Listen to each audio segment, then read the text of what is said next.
multiple names. Make the most out of your life. Self-discovery, personal mission, predestination. So we'll be addressing all these issues, and this is one of the most important, we can say, topic which is addressed in Bhagavad Gita, life's mission. And it is appearing in the very beginning of the elaboration on Bhagavad Gita, chapter 3, and it also appears at chapter 11, which is the summary of Bhagavad Gita, or conclusion of Bhagavad Gita. So it opens up elaboration and gives the final statement as well. So it's quite important statement, quite important principle. And I really think it's not just for us, but for the whole world. But has to start with us. If we want to give it to people, first we have to practice it ourselves. So we'll read the verse which is appearing in the 18th chapter. That's text 47. And chapter is called The Perfection of Renunciation. We'll read this verse after invocation of mantras. Om Agyantimirandasya Gnandana Shalakaya Chakshuramiritam Yena Tasmai Shri Gurave Namaha Shri Chaitanya Manabhishtam Stapitam Yena Bhutale Swayam Rupa Kadamayam Dadati Svavadantikam Panchakalpatarabhyascha Kripa Sindhubhyacha Patitanam Pavanebhyo Vaishnavebhyo Namo Namaha Shri Krishna Chaitanya Prabhu Nityananda Shri Advaita Radha Shivasadi Gaura Bhakta Vrinda Hare Krishna Krishna Krishna Hare Hare Hare Rama Rama Rama Hare Hare Udayamadeva Prabhibhur Nirmakshadiyadamusha Purusha Muntayanam Sudasa Sadhusatmaka Yalan Krishishtam Gaman Chamsime Om Namo Bhagavate Vasudevaya Om Namo Bhagavate Vasudevaya Om Namo Bhagavate Vasudevaya Om Namo Bhagavate Vasudevaya Om Namo Bhagavate Vasudevaya Om Namo Bhagavate Vasudevaya Shreyan Spadharma Vigna Paradharmat Svanushtitat Swabhavanyatam Karma Kurvanna Apnoti Kilbisham. Translation purport by His Divine Grace A.C. Bhakti Swami Srila Prabhupada Ki Jai. What verse? 1847. It is better to engage in one's own occupation, even though one may perform it imperfectly, than to accept another's occupation and perform it perfectly. Duties prescribed according to one's nature are never affected by sinful reactions. Purport. One's occupational duty is prescribed in Bhagavad Gita as Hare Krishna. As already discussed in previous verses, the duties of a Brahmana, Kshatriya, Vaishya and Shudra are prescribed according to their particular modes of nature. One should not imitate another's duty. A man who is by nature attracted to the kind of work done by Shudras should not artificially claim to be a Brahmana, although he may have been born into a Brahmana family. In this way, one should work according to his own nature. No work is abominable if performed in the service of the Supreme Lord. The occupational duty of Brahmana is certainly in the mode of goodness, but if a person is not by nature in the mode of goodness, he should not imitate the occupational duty of a Brahmana. For a Kshatriya or administrator, there are so many abominable things. A Kshatriya has to be violent to kill his enemies, and sometimes a Kshatriya has to tell lies for the sake of diplomacy. Such violence and duplicity accompany political affairs, but a Kshatriya is not supposed to give up his occupational duty and try to perform the duties of a Brahmana. One should act to satisfy the Supreme Lord. For example, Arjuna was a Kshatriya. He was hesitating to fight the other party, but if such fighting is performed for the sake of Krishna, the Supreme Personality of Godhead, there need be no fear or degradation. In the business field also, sometimes a merchant has to tell so many lies to make a profit. If he doesn't do so, there can be no profit. Sometimes a merchant says, "Oh, my dear customer, for you I'm making no profit." But one should know that without a profit, the merchant cannot exist. Therefore, it should be taken as a simple lie if a merchant says that he is not making a profit. But the merchant should not think that because he is engaged in an occupation in which the telling of lies is compulsory, he should give up his profession and pursue the profession of Brahmana. That is not recommended. Whether one is Kshatriya, Vaishya or Shudra doesn't matter if he serves by his work the Supreme Personality of Godhead.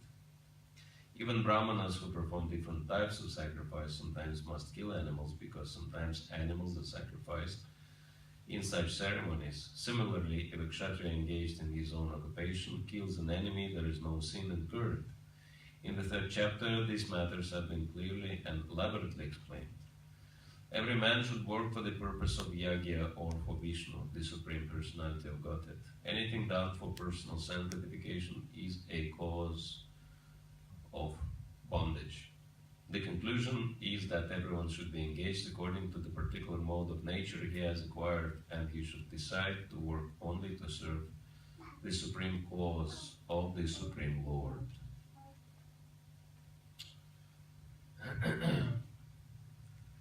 Shayan swadharma vigna paradharmat sanushtita svabhavaniyatam karma kurvan napnoti kilbisham.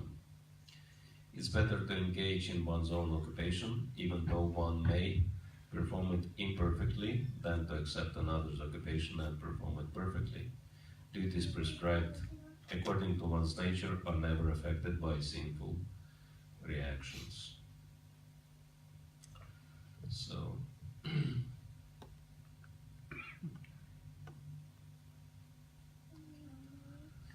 everyone has his own duties to perform. Like duties of the adults are to be at the class and learn, and duties of the children is to play. And so if children are in the class, they will try to play and destroy the whole attention of everyone present. So this is just for those who have kids.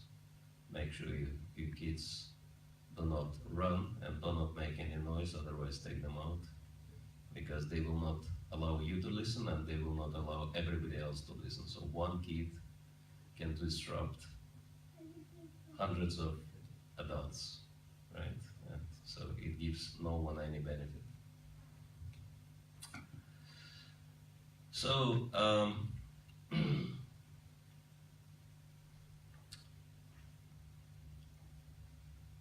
this is one of the key messages of Bhagavad Gita, and that is to engage your nature in the service of the Lord. And this is how one can become purified. If one is engaged according to one's nature and dedicates his activities and results of the activities for the pleasure of the Supreme Lord. And as we know, there are 4 major categories, which are Brahma, Kshatriya, Vaishya, Shudra, and everyone has certain nature, and everyone has to act in a certain way. And that is clear. Practically speaking, the difficulty comes because most people in Kali Yuga have mixed natures. And therefore it's not really clear what to do. Because of the mixed natures, all the desires are also mixed. And one of the biggest misconceptions, we can say, that we think it's an obstacle. We think the Lord made a mistake by giving us mixed nature. And therefore we're trying to figure out what part of the nature we should engage and what part of the nature we should ignore, right? Or suppress, something like that. But it will never work. Repression can never work. This was very clearly explained in the very beginning of Bhagavad Gita, right? 3rd chapter, Krishna says, what can repression accomplish? Nothing, right? You can repress, but it will still come out. And the good news is that for serving the Lord in Bhakti Yoga, repression is not the way. Engagement is the way. And the good news is that mixed nature is not a problem. Rather, it is advantage. And what is the best example? Who is the best example? Srila Prabhupada, again. Because he had mixed nature. He was born in a Vaishya family, right? His father was, he had his cloth shop, he was a cloth merchant. And Srila Prabhupada had very clear Vaishya nature. That's why his whole youth he dedicated to business, right? Trying to establish himself, pharmaceutical company, and nevertheless, because he was born in a Vaishnava family, and Vaishnavas are naturally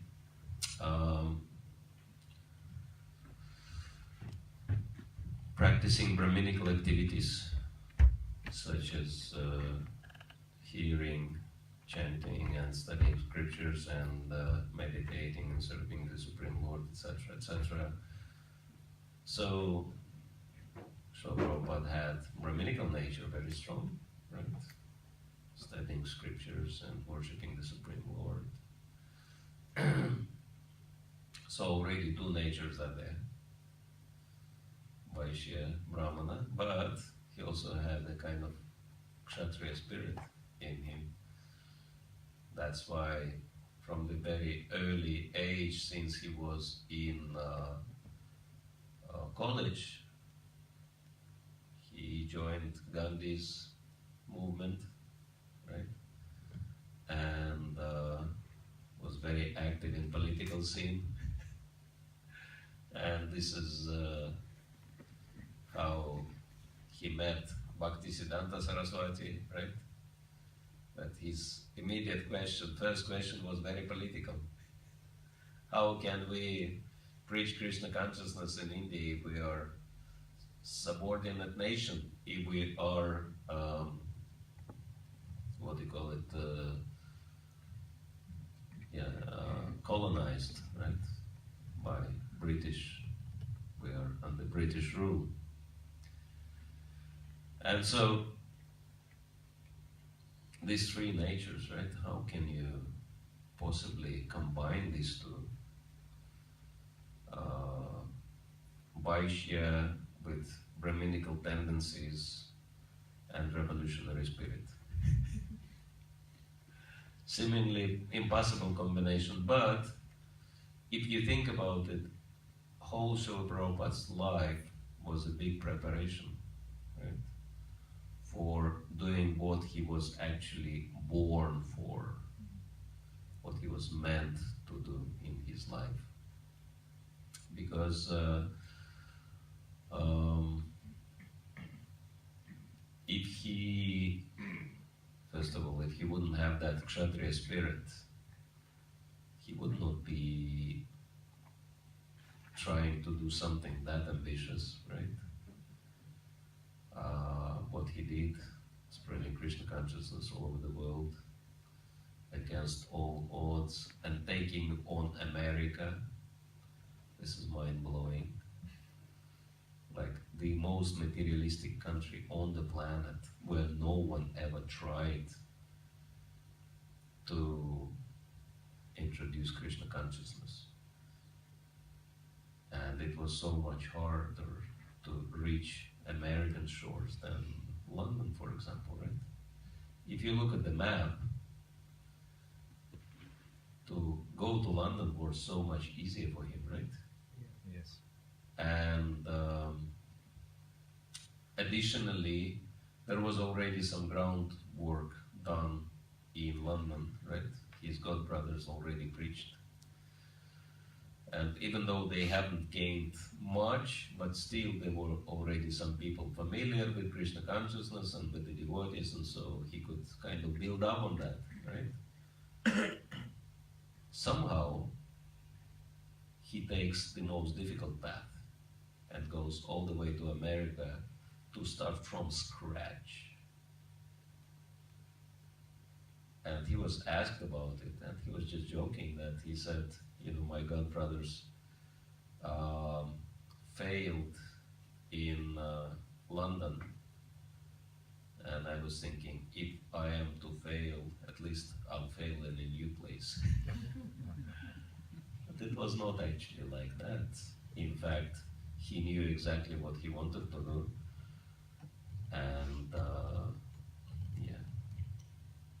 he was extremely ambitious. He realized that by the time he went to America, he started his mission. America was the most influential country on earth. By the way, this is what's happening with microphones. If you don't unscrew this thing and just violently, you know, put it up and down, and microphone after a while doesn't hold. You know, this stand just breaks. So, and it's Krishna's property. So make sure that in the mode of passion you don't destroy Krishna's property. Do it in the right way. And so,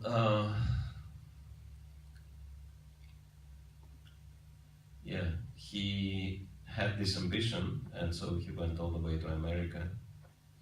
And it's interesting that in America after so much struggle, he achieved little success in Butler, Pennsylvania, right? And he started getting all the invitations to different places, etc., and reporters writing articles about him. So he was struggling so hard in India. He nearly died on the way of the heart attacks. And in Butler, he struggled so much living with meat eaters and smokers, and, you know, and after a while he got his own separate room and many engagements, and what he does next, he's dropping it all and going all the way to New York to start again from scratch. This is mind-blowing, right? Yeah. So this shows, and he knew exactly what he wanted, exactly, 100%. That's why he was doing it. Otherwise, it defies logic, right? that after so much struggle at such an age, you finally achieve something, and you just throw it out of the window as if it is nothing. How this is possible? But Prabhupada knew that he didn't come to America for Butler, Pennsylvania, of all the places. He never had the intention of becoming the star of Butler, you know, Butler Acharya. He didn't care about Butler. He just wanted to spend a little time in this place to check it out, whether Americans are receptive to the message. And after he got that, he said, okay, now I'm on. New York is my destination. Because he knew that America is the most powerful country on the planet, and New York is the most powerful city in America. Right? And so, if Krishna consciousness will take on in New York, that's it. Then the planet is done. And he was right. Actually, historically, if you think about it, these were the New Yorkers. Shyamsundar, Tamal Krishna, Brahmananda, Mukunda Maharaj, and so many others, right? Who did that, who took Krishna consciousness all over the planet. Because New Yorkers have that spirit, kind of very ambitious, very global people. So Prabhupada hit the nerve, so to say, right? And so yeah, and if anyone watched, probably some of you watched the Hare Krishna movie. So Prabhupada says in a kind of funny way, I wanted to start one revolution. It's a very, very strong revolutionary spirit. And so that really helped him to achieve what he achieved. But if he wouldn't have his Brahminical nature, he wouldn't be able to write so many books on Krishna consciousness. He would not be able to preach so successfully. And if he wouldn't have Vaishya experience, I mean, ISKCON was incorporated, so ISKCON is corporation, even though it is spiritual, of course, but it is corporation nevertheless. That's why you see corporate principles throughout ISKCON, right? Especially successful business people, they are very impressed. They say you go anywhere on the planet, in any ISKCON temple, same standards. Prabhupada Murti, altar, parampara, everything, standardized. 4:30, conch blowing, Mangalarati starts, right? So, there are corporate standards. Like a franchise. Yeah, franchise, yeah. And also book sales, prasadam sales, right? So ISKCON is based on very powerful corporate principles. That's why it is very sustainable structure. That when Srila Prabhupada left this world, ISKCON had 108 temples, now it's more than 800. So, and despite of so many struggles and hurdles, we grew pretty much, like seven times over. That's serious growth rate. And 800 temples, these are just official ISKCON temples. There are so many other people who also follow Srila Prabhupada's teachings, but they kind of act independently. So the Hare Krishna movement is growing leaps and bounds, regardless of the difficulties. So we can understand from Srila Prabhupada's example, and again applying this on your own self, that this is where it is that if you are pure Brahmana, you'll just teach, right? If you're pure Kshatriya, you'll really succeed in politics. If you're pure Vaishya, you'll be making tons of money. But if you have mixed nature, then it's difficult. But it's an advantage.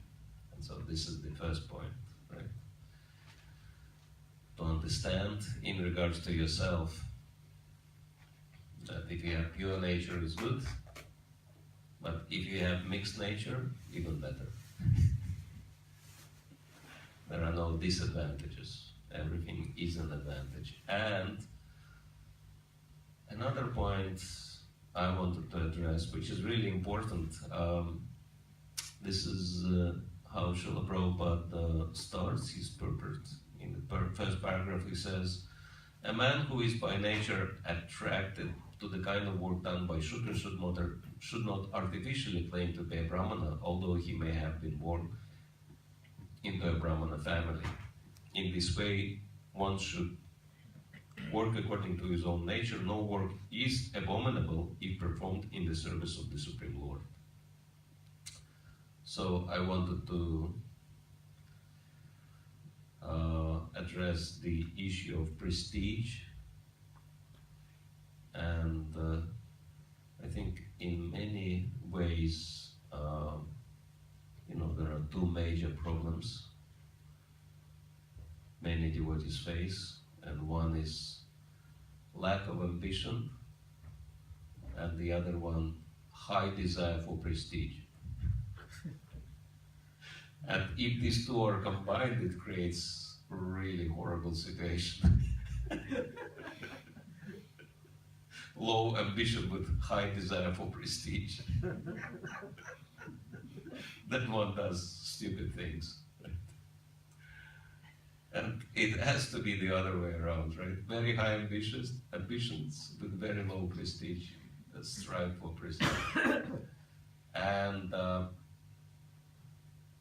especially in regards to Shudra's work, right? That if you are into prestige, then, what's the most prestigious position?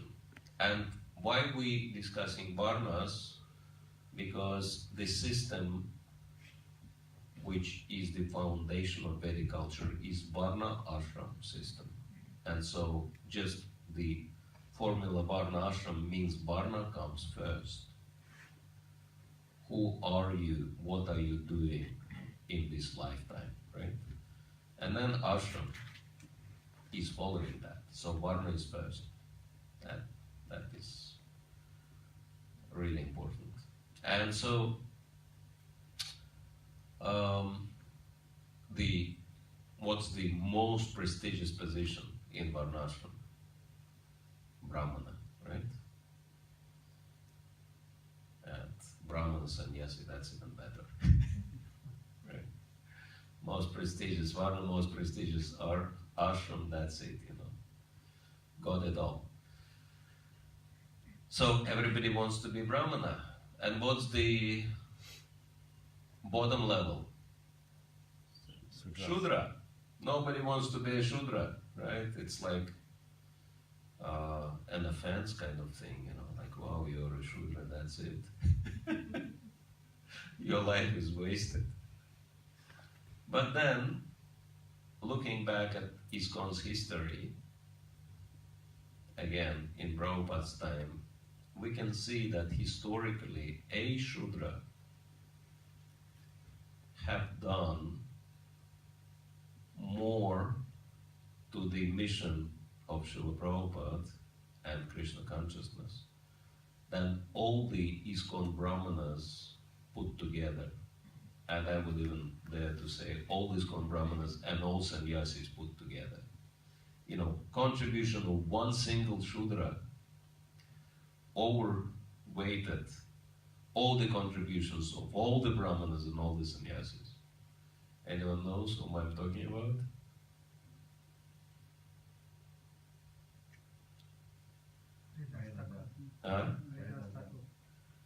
No, I'm talking about Prabhupada's times.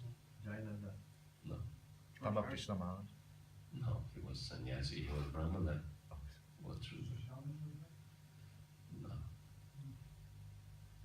His name, he was not even initiated.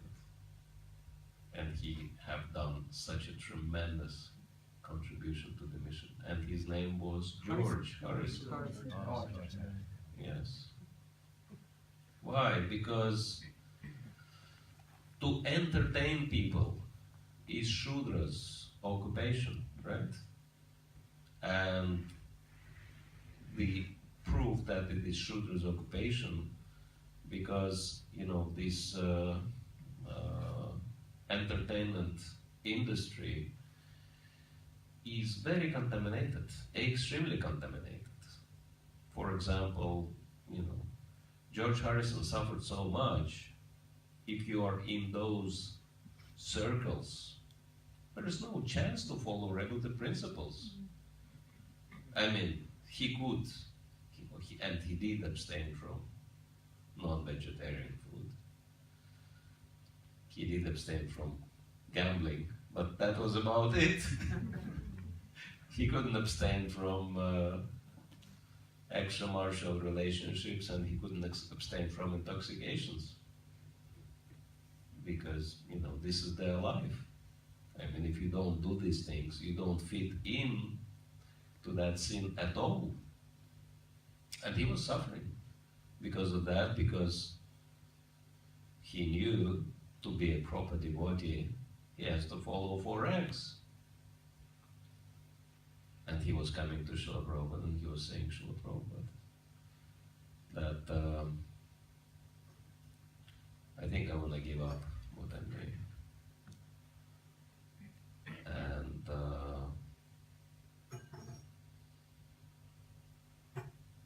yeah, it's very difficult kind of work I'm doing. I want to shape up, I want to join the ashram, I want to become a proper devotee. And Prabhupada was saying, why do you want to do that? And he said, well, I want to become initiated. And Prabhupada said, you're already initiated. Look at your family name, you're Hari, son. You're son of Hari. Why do you need any initiation? So what that?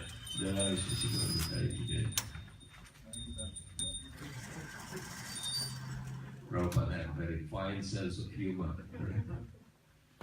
But George Harrison, for him it was not a nothing matter.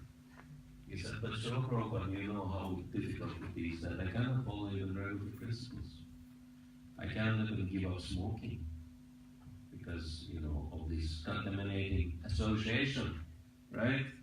And what's the first thing for Vaishnava to discuss this morning, right? Asatsangat yag, a Vaishnavachar, the first thing in the behavior of a Vaishnava, to give up bad association. And Srila Prabhupada, I cannot give this bad association up, and I cannot give these bad habits also, so I want to renounce. And Prabhupada said, no. In your position, you can do so much more for Krishna than if you give it up. So carry on and tell the whole world about Krishna, being in your position. Stanestita Shrutikata Tanuvan about it. Bhagavatam explains.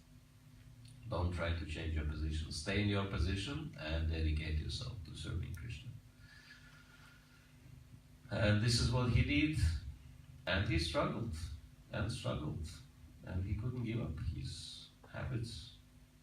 And at some point he gave Srila Prabhupada the gift of Bhaktivedanta Manor, right? Anyone who's been there, it's a very big, very beautiful building. And sometimes he was coming there, and devotees saw him, and sometimes they would go to Srila Prabhupada and they would say, Srila Prabhupada, we saw that George came and he was smoking. And Prabhupada was asking, did I ask you to spy after him? Why don't you mind your own business? Don't come to me with this nonsense, fault finding. So Prabhupada was very upset. And we can see that he dedicated his life to following Prabhupada's instruction and using his position for preaching Krishna consciousness. And because of him, millions, so many millions of people on the planet learn about Krishna. Right? And as a result, he left this world being surrounded by his two best friends, right? Mukunda Maharaj and Shyamsundar Brahma, chanting Hare Krishna in full Krishna consciousness. He left his body.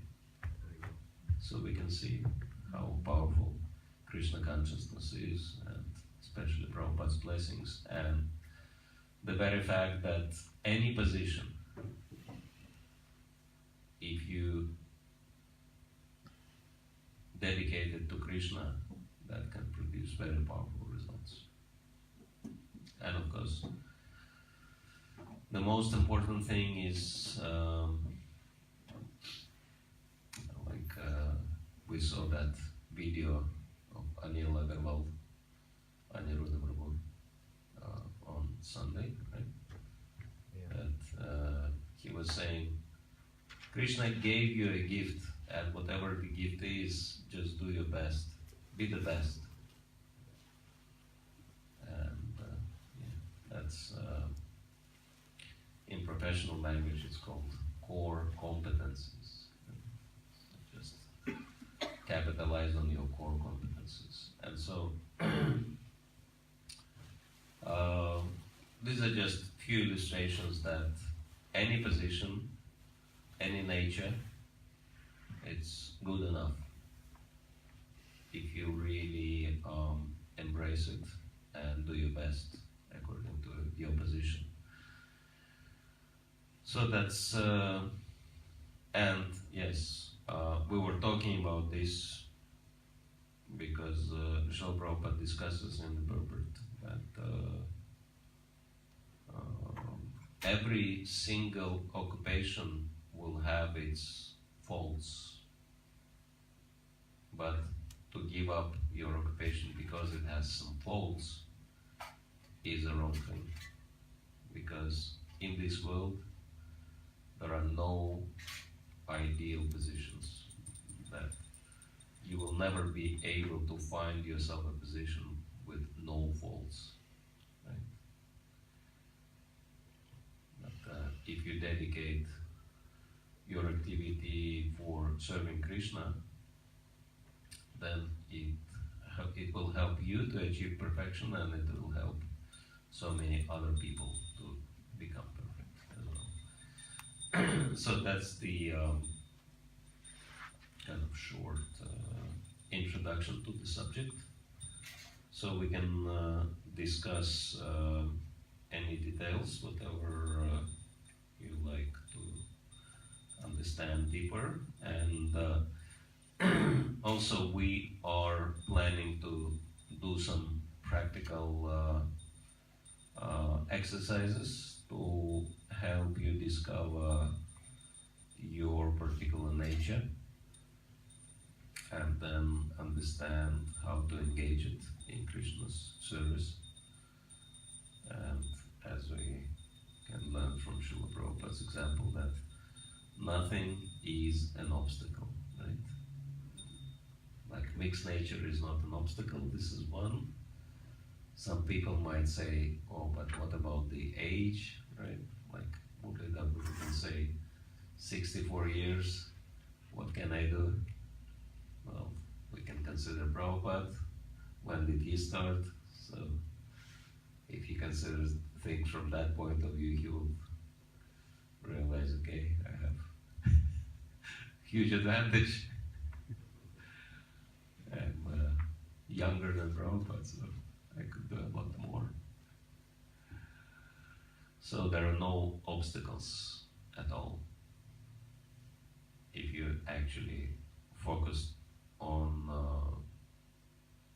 the fact that Krishna is the Supreme Lord and everything is happening according to His plan, and so my life is meant for His service. And how do I do? What do I do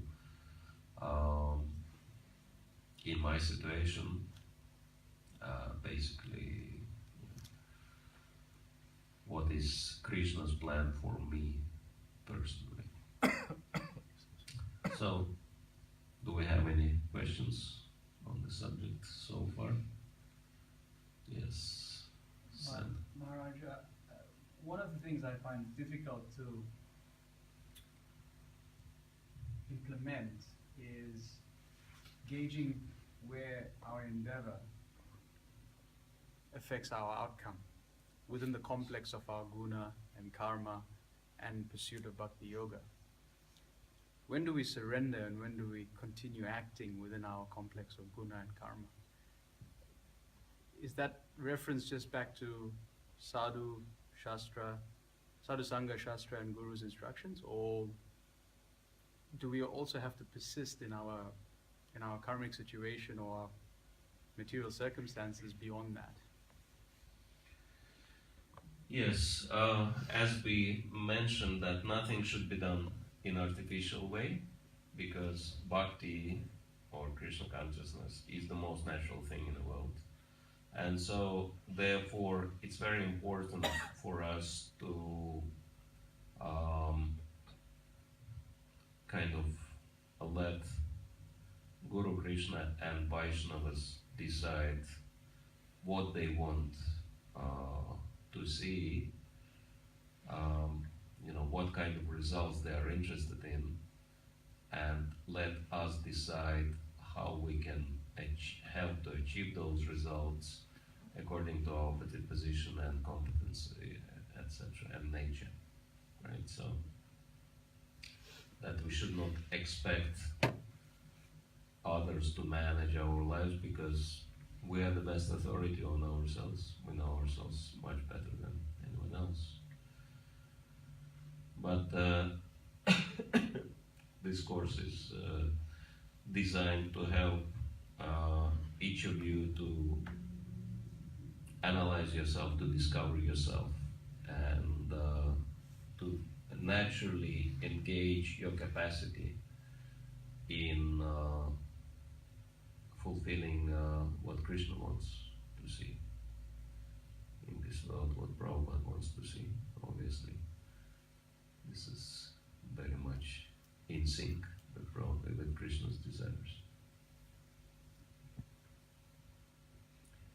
Anyone else?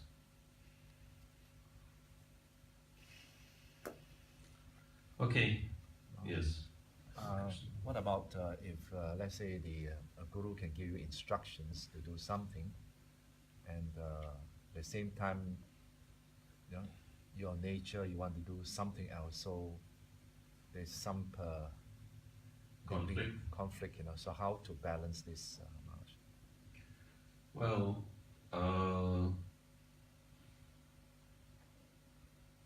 there should not be a conflict, because Prabhupada explains very clearly in his books that Guru is the one who knows the nature of the disciple and who knows how to engage it properly in Krishna's service. So if there is a conflict, it must be kind of non-existing conflict. It must be wrongly perceived conflict. From our own perception. But there cannot be conflict between what Guru wants and between what Krishna wants. It's impossible. Because if Krishna gave you a nature, then obviously he wants you to engage this nature in his service, as evident from Bhagavad Gita. And so Guru is the one who is meant to help you in that regard.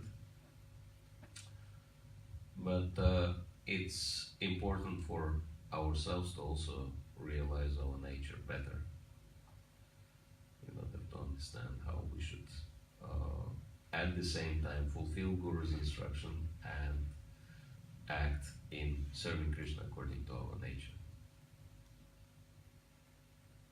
Is it helping to understand? Yes? Alright? Yes.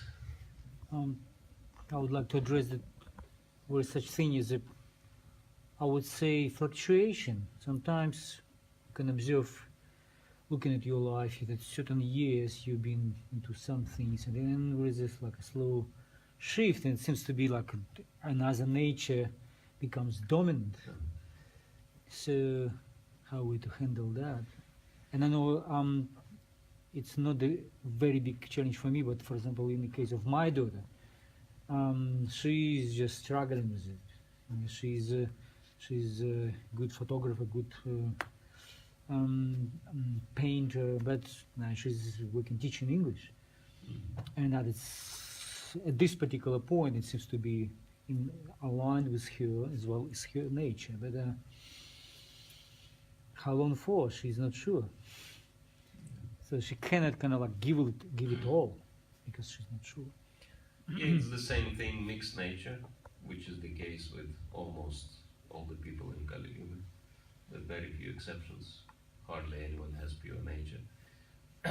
And that has to be figured out, how you engage these mixed natures in Krishna service. And there are like material examples that mixed natures, or that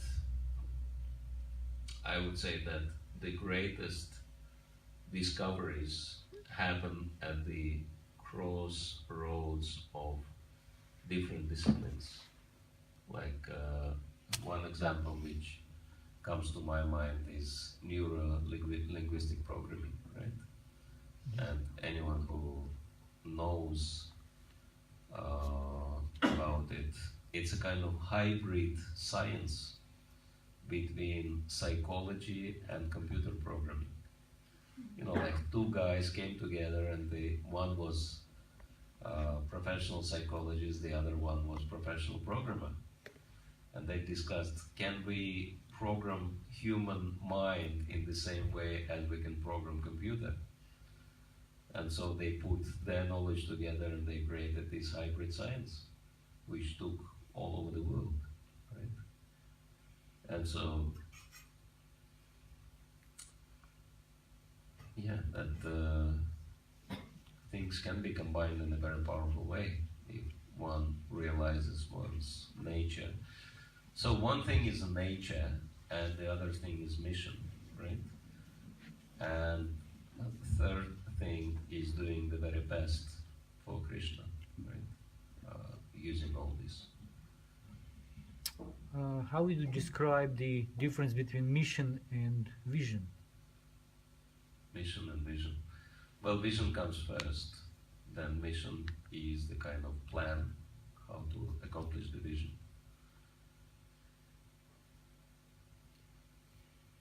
Yes. Raj, you mentioned devotees may have a low ambition. What's that? What drives that, and why is that common? Low ambition. Low ambition comes from fear, and there are two basic fears. One is fear of failure, and I've noticed that devotees, they really hate failures. That's why they try their best to establish themselves in a position where they are very secure, right? Kind of hide from all the potential dangers, let them go overhead, and I'll just chant Hare Krishna, Hare Krishna, and wait till I die in this warm hole, Hare Krishna, Hare Krishna. Like that. So fear of failure is one very big one, so that's why they don't want to try anything ambitious, right? And the other one, also very big, is fear of criticism. And this is what I also see, devotees hate to be criticized. Oh, But Maharaj, do you have any thoughts on why do you see that common in the devotee community? What could be the common factor? What's driving that? I mean, it's not just because of the devotees, because most of people like that. Most people are fearful of life. So they want security. Security is like big thing in the modern world. But if you develop Krishna consciousness properly, then you realize very simple thing. No fear, Krishna is here. Yeah. But Maharaj, like devotees are chanting and they listen to Bhagavad Gita and they accepting everything. In spite of all this knowledge and realization, why then they have fear and insecurity? Why devotees have fear and insecurities despite of Bhagavad Gita and everything else? Well, it's selfish motivation. And selfish motivation means what can I get for myself from Krishna consciousness? What can I gain? Right? But Krishna consciousness is meant for something different, and that is what can I give, right? And if you think about giving, if you focus on giving, then getting is not a problem, right? Have you ever heard of starving cook? Anyone's heard of starving cooks? No, does not exist. Huh? Yeah, nowhere. I mean, if you want to always have plenty of food, become a cook, right? Have you ever heard of poor banker? And I'm not talking of former banker, I'm talking about present banker, poor banker. Does it exist? Of course not. So why cooks can never starve and bankers can never be poor? Because they have taken responsibility for sharing. Cook, took responsibility for feeding other people, and banker took responsibility for providing other people with money. That's why they have plenty of it, right? So these are very simple examples. If you focused on giving, you wouldn't have to worry about getting. It happens automatically, right?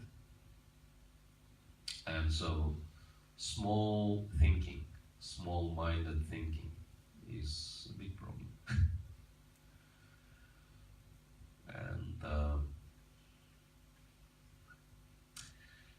I think it's really important to kind of focus on one thing. You can, wonder what is one factor, what is one thing which can help to change this thinking. And one of the personal development leaders is giving a very powerful formula. He says that 4 L's are most important in our lives. And the 4 L's are to live, to love, to learn, and leave a legacy. Right? And to live, that is different from existing, right? We can understand that there's two very different things. To live and to exist. Most people exist, they don't really live. Like there is a German joke. He died when he was 20, but he was buried when he was 80. Yeah, you heard this one? Died at 20, buried at 80. Yeah.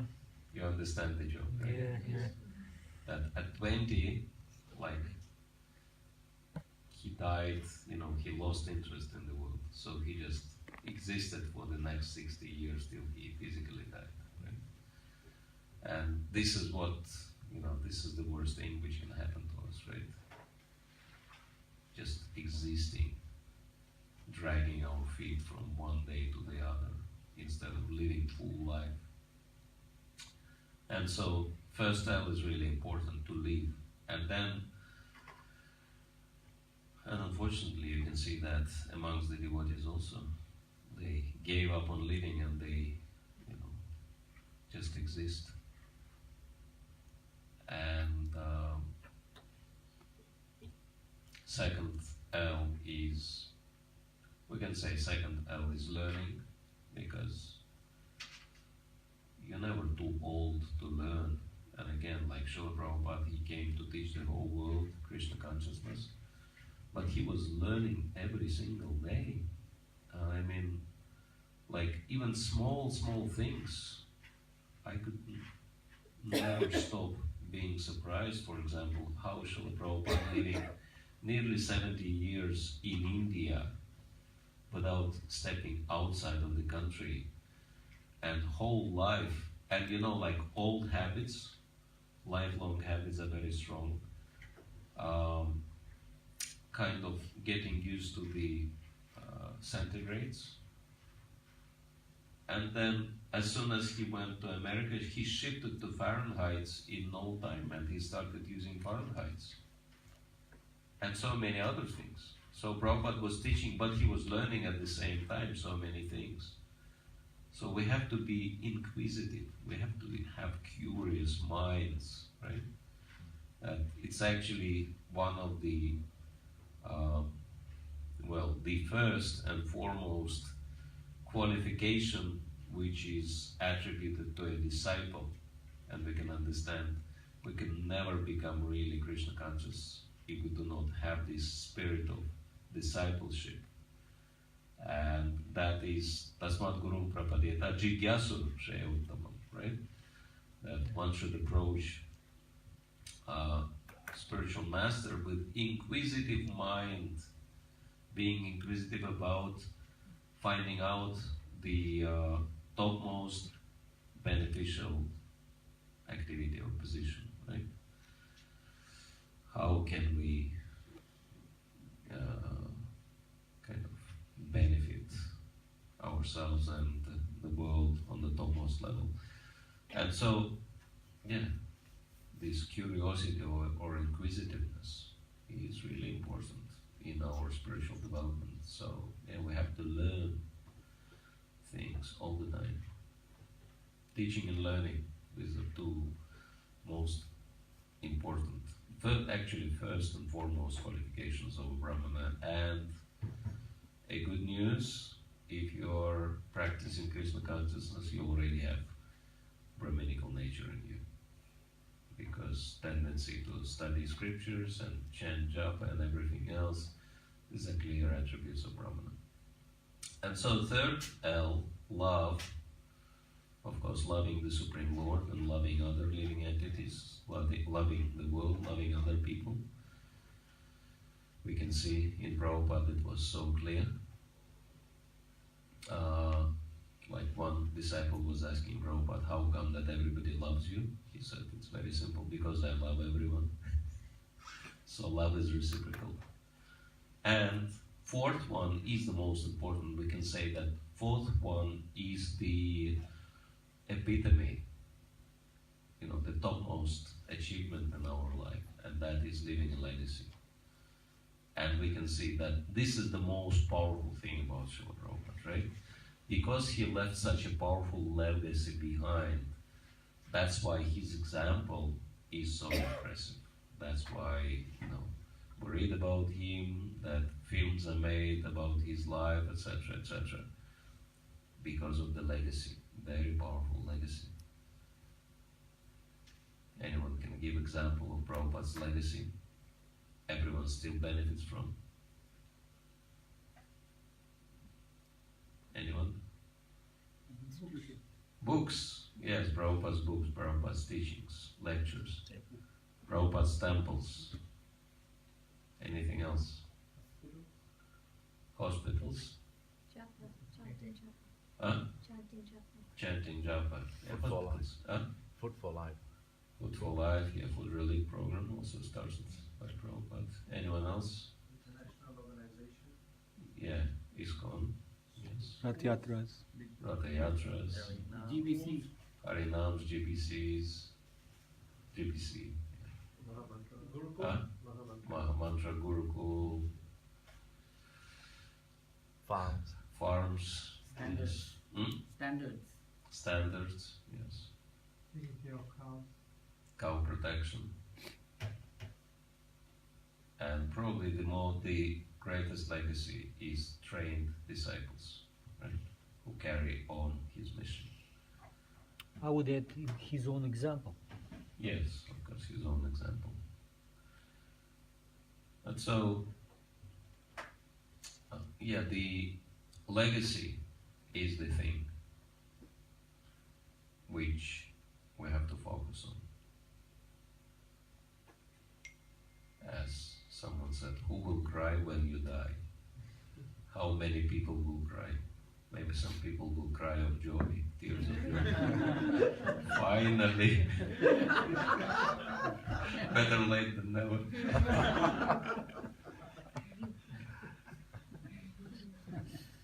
So what kind of legacy you want to leave behind? If devotees would focus on that, I think that would help. Big way. Do I just want to disappear in oblivion like a fly or something, like an insect, living insignificant life and leaving nothing behind? I forgot. You got your question answered? I forgot. Okay. Just sort of maybe in response to Krishna Chaitanya's question about how much knowledge devotees and all that have, and yet still fearful. I know with myself, if I'm honest with myself and sincere at the time, and I truly believe that Krishna is there, he's got his plan, and all forthcomings, yeah, he's in total control. All my fears are totally erased. But it's when I'm forgetful of that, or have some doubts or whatever. That's when fears come back to the fore again. So when I'm truly aware and Krishna conscious, fears are totally diminished. But it's just obviously because I'm not as deep as I could or should be, and that's the reason that the fears re-enter my life again. So, is that sort of why devotees, even though there is well read in the scriptures and have you, we still have fear, maybe because we're not going deep enough or fully in Krishna consciousness all the time? Yeah, there could be different reasons why devotees have fears. But, these fears are the worst ones. Okay, we've mentioned fears of public criticism and fear of failure. And, desire to play safe, never try anything new. That comes from fear of failure and fear of public criticism. Yeah, if we have total faith in Krishna, those fears, even those fears shouldn't be existent, really. Yeah, of course.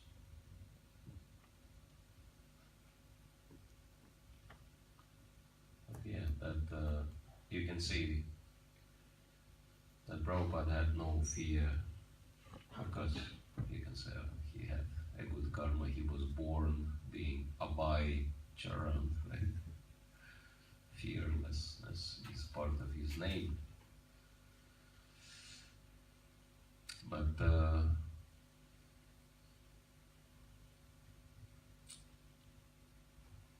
it's also interesting how other people were saying that, how they happen to be so brave. And I can't remember one of the very prominent American leaders was asked, how come that you're so brave? And he said, I was just faking being brave till I became one. So it's like fake it until you make it. Do what you fear most.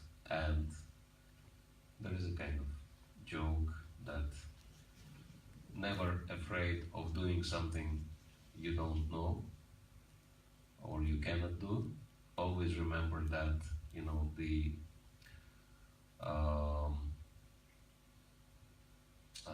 what do you call it? Noah, what he constructed, this boat? What is Ark. the Ark? Yeah, Noah's Ark was constructed by a layman, and Titanic was constructed by professionals.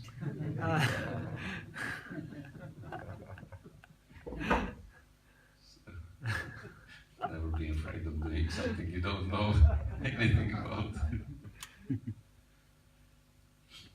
I actually had this experience one time that I was doing this Yoga of Success course for outside audience, and these were kind of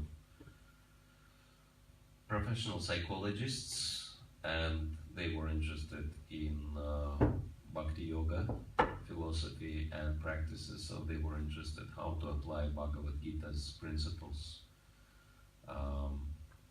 in psychological ways. So we were doing this course, and of course their interest was that they knew psychology, but they wanted to learn psychology of Bhakti, spiritual psychology.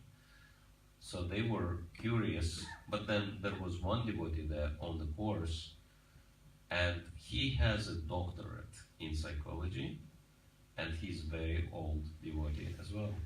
Like he's practicing practically as long as I do. And he was there like fully attentive and, you know, obviously learning things and appreciating things. And then he gave me a big donation as appreciation for the course, and I was like really surprised. And he was sharing like very positive feedback, and I was like really surprised. I said, I can understand these people, you know, they don't know about Krishna consciousness, so this was their motivation, but for yourself, you know psychology and Krishna consciousness 100 times better than I do. Like comparing to you, I'm a complete layman. So how come that you learned something? And he said it's very interesting, you know, like because you were not trained as psychologist.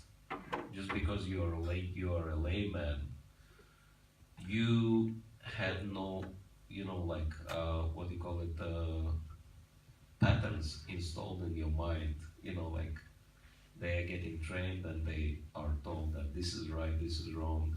You should go this way, you should not go this way. So he said we are brainwashed in this way. We have our standards, but you have no idea of these standards, and so you take such unexpected turns, and you kind of, you know, come to such an unexpected conclusions that it kind of blows my mind. And I'm making very interesting discoveries in the realm of applied psychology with your course. And he said I met quite a few of those in the course of the, you know, training. Where was the course? That was in South Russia. Okay. And the man was Govardhan Gopal Gadetsky. Oh, yeah. He's very famous. And so, yeah. And I was like thinking after that, okay, that's the proof. Never be afraid of doing something you have no idea of. Because there is a joke, you know, like the greatest discoveries in the world were done by the people who didn't know that they should not be making those discoveries. No one warned them that they should not make these discoveries, so they made them. Like that. All right, so what's our time frame? Is it until 9 o'clock? Yeah? What's that? So 7:30 to 9. Oh, 7:30. Okay, so we have 12 more minutes. And I wanted you to do at least one exercise for tonight. Yeah, that actually this is really important one. It's kind of self-inventory exercise in one sense, and in order to understand yourself better, you have to kind of analyze what are your advantages, what is it that you have in your possession, so to say. And these could be different things, and I would say that they are divided into three major categories, but you don't have to necessarily divide those into categories. These are your achievements in life and your resources and your qualities, right? That basically your qualities are the most important advantages you have, and then the resources is what you are using, what you already got, and achievements. These are the results you produce with those things, right? But in any case, it's like really important for all of you to give a few minutes of your time to analyze yourself in that way, that you have a lot of things, and it's quite interesting that spiritual practices also help in many ways to develop qualities and gain extra resources and have certain achievements in life, right? Also, and it's really important for all of you to meditate on this and make a list. And the exercise is called My Blessings, right? So whatever good things you have in life, just put them on all on paper, and Morida Prabhu will distribute the printouts for you. And so that's going to be the exercise. Is that clear? Exercise called My blessings. My blessing. My Blessing. Yeah, that it's written exercise. That, So putting all your whatever is there, whatever you have, it can be, like example of resource, your education, your degree could be your resource, your contacts could be your resource,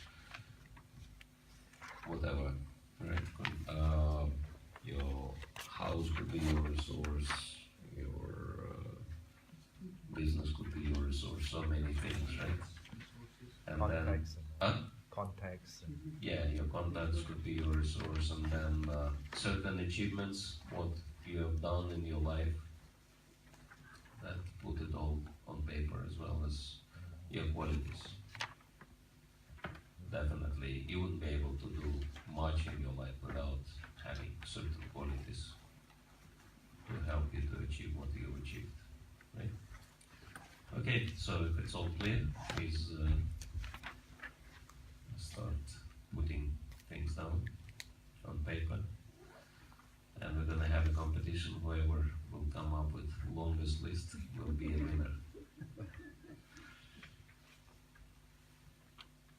I've done this exercise myself a few times, so at some point I came up with the list of 108 Wow. blessings, and I realized I could go on, but I kind of liked the number, so I kept it at 108. Alright?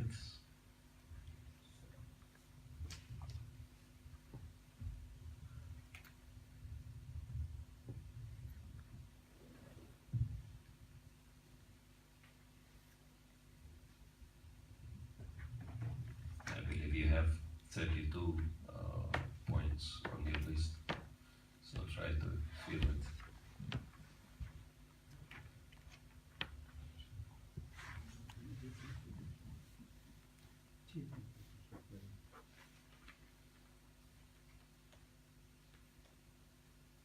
Achievements, qualities, resources.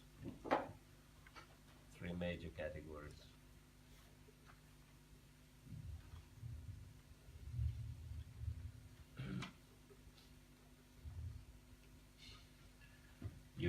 qualification, your degrees, your projects you've accomplished, your contacts, and so many other things.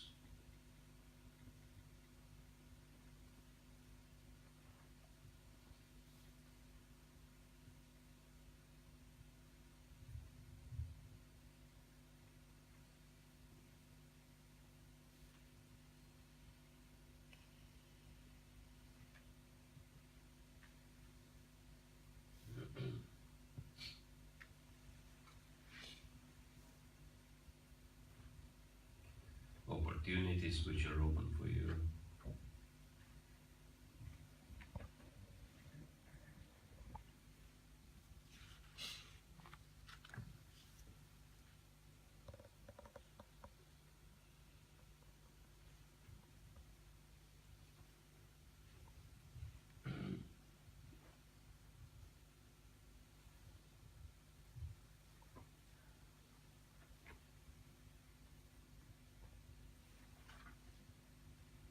So did we write like, if for example we have achievements, then we write down achievements and then explain? You don't have to explain, just one word. Or just like, okay.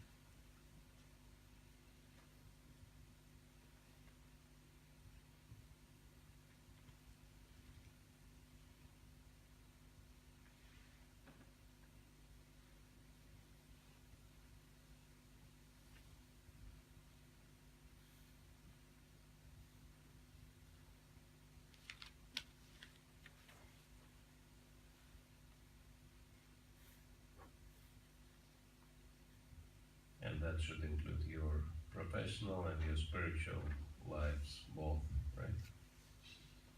If you have initiation, that's an achievement. If you have achieved something at your work career, that's also an achievement, etc., etc., right?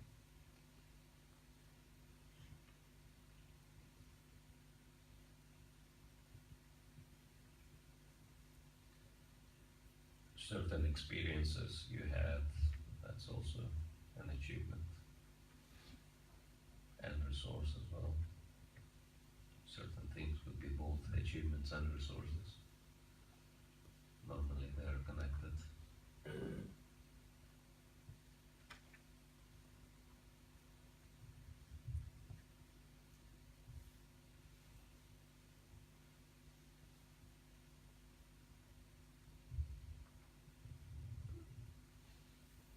Certain capacities, competences, you can also include in that list.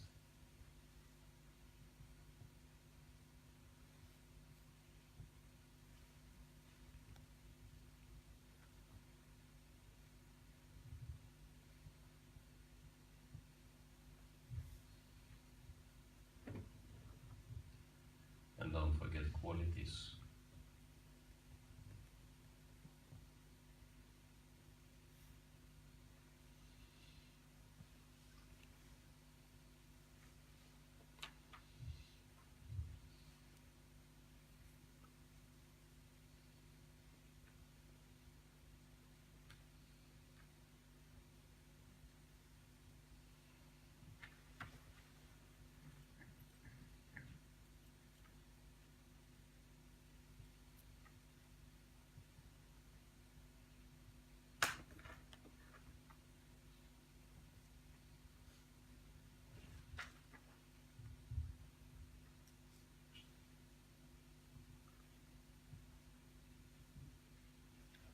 Write whatever comes to your mind, whether it is big or small.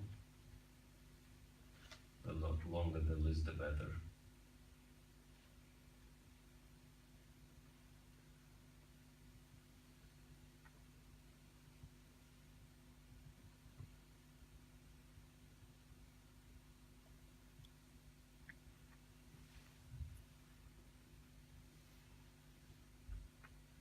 Remember that even the smallest thing can make a huge difference in life.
Okay. Let's check and see how many you've got so far. How many of you have more than 10? Okay, almost everyone, that's good. More than 20? More than 30? Wow. Sitaram Prabhu, and your name, Prabhu? Kavish. Kavish. Kavish. So, how many Sitaram Prabhu has? 34. And you? 32. 32. Okay, Sitaram Prabhu is the winner for tonight. Haribo! Very good.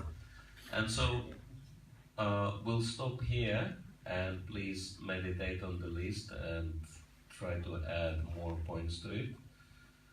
And tomorrow we'll continue working with your resources, with what you got, and take it further, discovering who are you and what you should be doing in this lifetime, ideally for Krishna. And if you're doing that already, Hare Krishna, thank you. I hope that exercise helped you, right? Thank you. We'll discuss that tomorrow. Srimad Bhagavad Gita ki jai, Srila Prabhupada ki jai, Nitai Gaur Premanande.